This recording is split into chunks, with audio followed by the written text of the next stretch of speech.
Hello, my name is Matthew Voigts. I'm a registered osteopath with the General Osteopathic Council, and I am also a AtlasPROfilax practitioner with the Swiss Academy, and I'm also a registered acupuncturist with the British Acupuncture Council. I've been practicing the AtlasPROfilax method for 2.5 years. I have two practices. One is at the London Medical Centre in Harley Street, and the other one is in Thorpe Bay in Essex. During my course as an osteopath, I have been rather wary about high velocity thrust techniques to the upper cervical area, and this has led me to researching methods, or more gentle methods, of affecting the upper cervical area. This led me to researching various types of Atlas treatment, and I experienced firsthand some of the methods, and eventually I discovered AtlasPROfilax, and I travelled to Germany to get corrected by the UK trainer at that time, and it was fairly obvious to me that this approach seemed to be the most effective way of affecting the upper cervical area for the long term. During my research into Atlas treatments, I realised that it could affect the biomechanics throughout the body, and the various types of Atlas treatment that I experienced seemed to have a temporary effect at various levels. However, when I experienced the AtlasPROfilax method, changes in pelvic level and leg lengths seemed to be permanent, and this led me to the decision to get trained in this method, and quite soon after experiencing the AtlasPROfilax method, one of the aspects of AtlasPROfilax that drew me to it was the fact that it was one treatment and a follow-up appointment, and that is all that was required.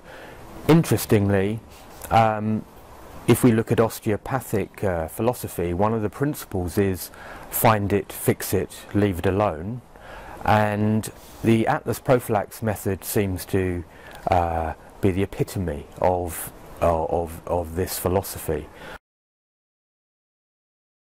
My expectations before training as an Atlas Prof was that I would be able to administer a safe and effective treatment to the upper cervical area. What I was surprised subsequently is the effects of the treatment can be so dramatic in a lot of cases. For example, the treatment seems to be extremely effective for migraine sufferers and whiplash problems. I had the opportunity to correct a 12-year-old girl and also a 14-year-old boy. The 14-year-old boy suffered from a torticollis, and this torticollis had been present for about 3 months.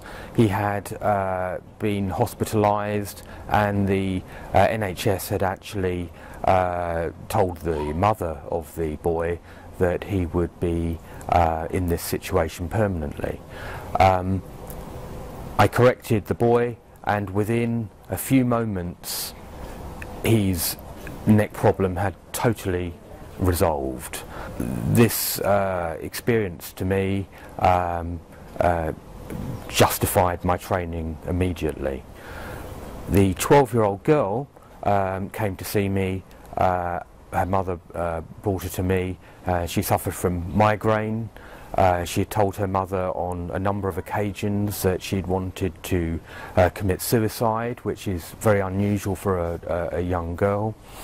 And she also didn't speak to adults at all, not even her grandparents. The only adult she spoke to was her mother. After the treatment, the first thing she told her mother was that she felt happy, and within 2 months she had no migraine, and her reading age had improved by 2 years, and she was a totally changed child. Now, I can't explain this scientifically, but I have a written testimonial from her mother, and to me it's the most extraordinary experience that I've seen as a practitioner. During my course as an AtlasPROfilax practitioner, I have carried out a study involving a pelvic inclinometer, and during this study I have noticed that after correction of the malrotated atlas, the pelvis, the iliac crest levels appear to normalize or become more level. In my opinion, the direct cause of a functional leg length discrepancy appears to be an atlas malrotation. As I mentioned before, osteopathic philosophy states that you should find it, fix it and leave it alone. This atlas treatment appears to be the epitome of this philosophy, although we use a machine to correct the position of the atlas. I'm sure the founder of osteopathy would have accepted this as a method of treatment if it had been available at that time. It appears that the majority of the population seem to have a malrotated atlas for whatever reason. Therefore, in my opinion, it is important that everybody should experience an assessment and possible atlas correction. Recently, I corrected a lady suffering from migraines, and she was very skeptical about the treatment, and it took me quite a lot of persuasion to decide to be corrected. 2 weeks after the procedure, she came back to see me, and her migraines had diminished almost completely. The interesting thing was that she was taking 12 pain-killing tablets every single day. Her headaches were almost a permanent feature in her life, and she had tried many approaches to help her pain, and the AtlasPROfilax procedure now has completely eradicated her problem.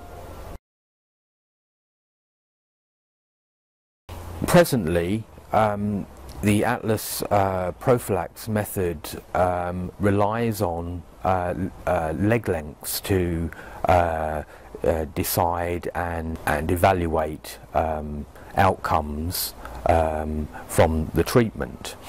As an osteopath, if I've been looking at iliac crest levels to see what the patient's pelvic alignment is like, and this led me to deciding to do my study on iliac crest levels and the effects of the AtlasPROfilax procedure.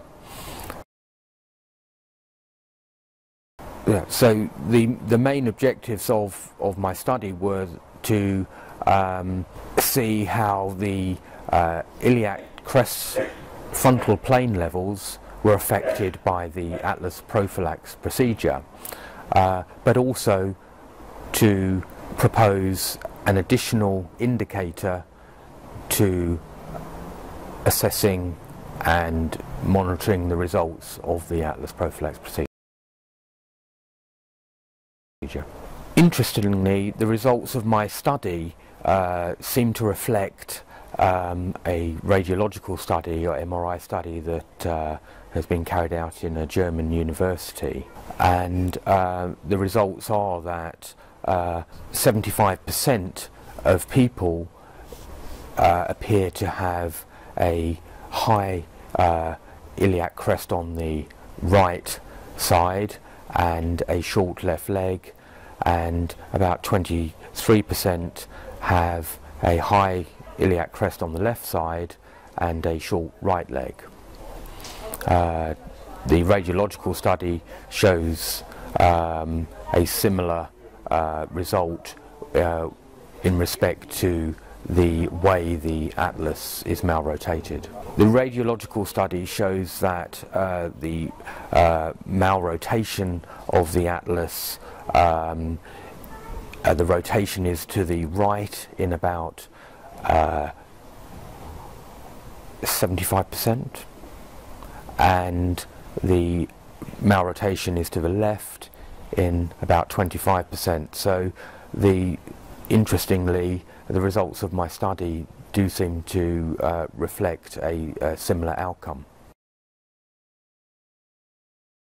My conclusions from the study that I have completed have led me to believe that there is obviously an intimate connection between a malrotated atlas and the pelvic symmetry.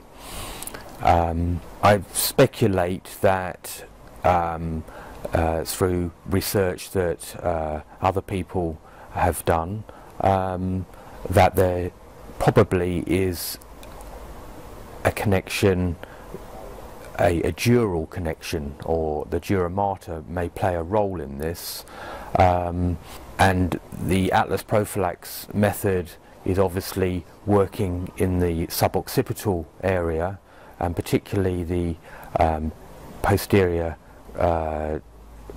rectus capitis posterior major, and its connections with the dura mater via a myodural bridge may be the link as to why we get an instant change at the sacral level.